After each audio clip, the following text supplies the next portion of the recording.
সুপ্রিয় শিক্ষার্থী বন্ধুরা, আশা করি তোমরা সকলে অনেক ভালো আছো। তো তোমাদের একটা আসলে প্রশ্ন থাকে, সেই প্রশ্নটা হচ্ছে যে ভাইয়া, বাংলাতে যদি A+ মিস যায় তাহলে কি আমরা কি বুয়েট পরীক্ষাতে কি বসতে পারবো? তো উত্তরটা হচ্ছে হ্যাঁ, বসতে পারবো, আবার নাও বসতে পারতে পারো।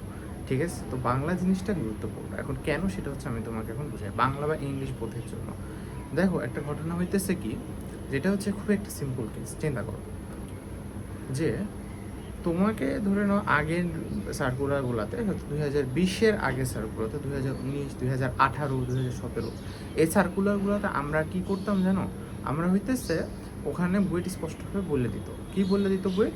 বুয়েট বলে দিত যে দেখো, তোমার হচ্ছে Bangla, English, physics, chemistry, math এটা সহ 25-এ 23 পয়েন্ট থাকা লাগবে, বা 24 পয়েন্ট থাকা লাগবে, বা হইতেছে তোমার হইতেছে 23.5 বা 22.5 পয়েন্ট, বা 22 পয়েন্ট থাকা লাগবে। এরকম ধরে নাও তোমাকে বিভিন্ন ধরনের রিকোয়ারমেন্ট দিত। এখন কথার কথা ধরে নাও যে বাংলাতে যে আসলে যে ঘটনাটা, তুলনামূলক A+ তোলাটা আসলে সোজা। হয়তো তোমার কাছে আপাতত কঠিন লাগতে পারে, হয়তো তুমি হয়তো স্ট্র্যাটেজি বুঝো নাই পড়ার, বা হইতে পারে দেখা যাচ্ছে হয়তো তুমি সারা বছর হয়তো একটু কম পড়েছো। কিন্তু ধরে নাও, দেখো যে যারা ধরে নাও একটু ফাঁকিবাজিও করে, তারাও কিন্তু ধরে নাও, বুঝতে পারছো মজার ঘটনাটা কি, যে ওরা কিন্তু সুন্দর মতো পরীক্ষার আগে এসে বাংলা সেকেন্ডে কিন্তু সেটা কিন্তু কভার করে দেয়। তো তোমাদের কিন্তু এখন সুযোগ আছে, সেটা হচ্ছে বাংলা সেকেন্ড দিয়ে তোমাদেরকে এখানে কিন্তু কভারটা করা লাগবে। কারণ দেখো যে ইংলিশে, বুঝতে পারছো যে যেমন আমাদের ব্যাচে নটরডেমের অনেকজন, মানে বলতে গেলে ইভেন যারা বুয়েটেও ধরে নাও যে টপ 100-এর মধ্যে অনেকে আসছে, ওরাও ধরে নাও যে ইংলিশে A+ মিস্টেক করছে। কিন্তু এই কথা হচ্ছে কি, ওরা ইংলিশ কম পারে না। কারণ এখানে ধরে নাও দেখো, বোর্ডের পরীক্ষার একটা নির্দিষ্ট স্ট্র্যাটেজি আছে, সেই জিনিসটা হয়তো মানে বা ধরে নাও খাতা দেখাতেও অনেক সময় অনেক কিছু হতে পারে। তো ঘটনা হচ্ছে এটাই আর কি। হ্যাঁ, যে তোমাদের ধরে নাও যে দেখো যে ইংলিশে বাংলা চেয়ে অনেক বেশি পরিমাণে ইংলিশে ধরে নাও A+ মিস্টেক দেয় যদি তোমরা, কারণ বাংলাতে তো খালি টেকনিক্যালি পড়লে হয়ে যায়, কিন্তু তখন স্ট্র্যাটেজিক্যালি পড়া লাগে, স্ট্র্যাটেজিক্যালি লিখেও আসা লাগে। ঠিক আছে? তোমার প্রশ্ন আবার কমনও পাওয়া লাগে অনেক সময়। তাছাড়া তুমি র্যান্ডম ওয়ার্ড ইউজ করলে তোমাকে নাম্বার নাও দিতে পারে। ঠিক আছে? আর ওখানেও ইংলিশ ফার্স্টেও খুব বেশি নাম্বার মাঝে মাঝে দেয় না।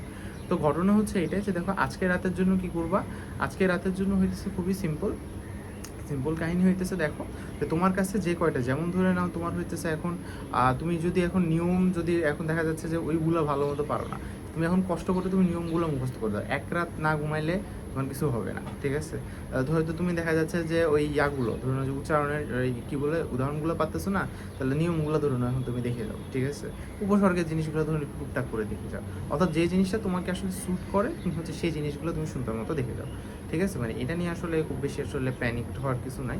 কিন্তু হ্যাঁ, তুমি ট্রাই করো যেভাবেই হোক, যাতে এটাতে একটা A+ তোমরা পেয়ে যাও। হ্যাঁ, আচ্ছা, রিগার্ডিং খাতা দেখা, ওটা নিয়ে আলাদা একটা ভিডিও আসবে। বাট ভাই দেখো যে খাতা দেখানোর কেসে বুঝতে হচ্ছে জিনিসটা আসলে অ্যাকচুয়ালি কিন্তু বেশ কিন্তু আসলে একটা ঝামেলা সূচক জিনিস। আর এই কাজটা অত্যন্ত একটা ভালো কাজ হয়েছে আসলে, যে তুমি আসলে বুঝতে পারবা যে তোমার আসলে ভুলটা কোথায় হয়েছে বা কেন এত করা হয়েছে। কিন্তু ধরুন এখানে আরেকটা ইস্যু থেকে যাচ্ছে, যে ধরে নাও যখন তোমাদের হাতে খাতাটা যাবে, খাতাটা যাওয়ার পরে তখন তোমরা কি করবা? তাই না? মানে খাতাটা যাওয়ার পরে হয়তো তুমি ভালো ছেলে, হয়তো তুমি দেখলা যে কিন্তু অনেকে তো, কারণ বোর্ডে যখন খাতাটা জমা আছে, ধরুন খাতাটা কেউ কিন্তু এডিট কিন্তু করতে পারেনি। ঠিক আছে? কিন্তু ধরে নাও এখন কেউ যদি বললো স্যার আমি তো এটা লিখছি, এখন এটা তো প্রুফ নাই যে তুমি ওটা আগে লেখো নাই, আবার এটারও প্রুফ নাই তুমি এই জিনিসটা পরে লিখছো। তাই না? সো এরকম হচ্ছে অনেক কিছু হতে পারে। সো এটা নিয়ে তোমরা আশা করে থেকো না। তোমরা হইতেছে দেখো, এই জিনিসটা অবশ্যই একটা ভালো বা সাধুবাদ জানানোর মতো একটা জিনিস। তোমরা হয়তো অ্যাটলিস্ট বুঝতে পারবে যে তোমরা ভুলটা আসলে কী করছিলা, বা আসলে হয়তো কোনো একটা বেটার মেথোডোলজি হয়তো থাকতে পারে। বা কারণ ধরে নাও, বুঝতেই পারতেছো যে যারা A+ পাবে না, সবাই ধরে নাও যদি অ্যাপ্লাই করে, you know what it could mean. ঠিক আছে? সো এটা হচ্ছে ঘটনা। যাই হোক, ঘটনা হচ্ছে এটাই যে ভাই, তাহলে সাবধানে থাকো, যেটুকু বললাম ওইটুকু শুনে নাও, তাহলে ইনশাল্লাহ আর কোনো সমস্যা হবে না। ক্লিয়ার? বুঝতে পারছো তো? ঠিক আছে গাইস, টাটা।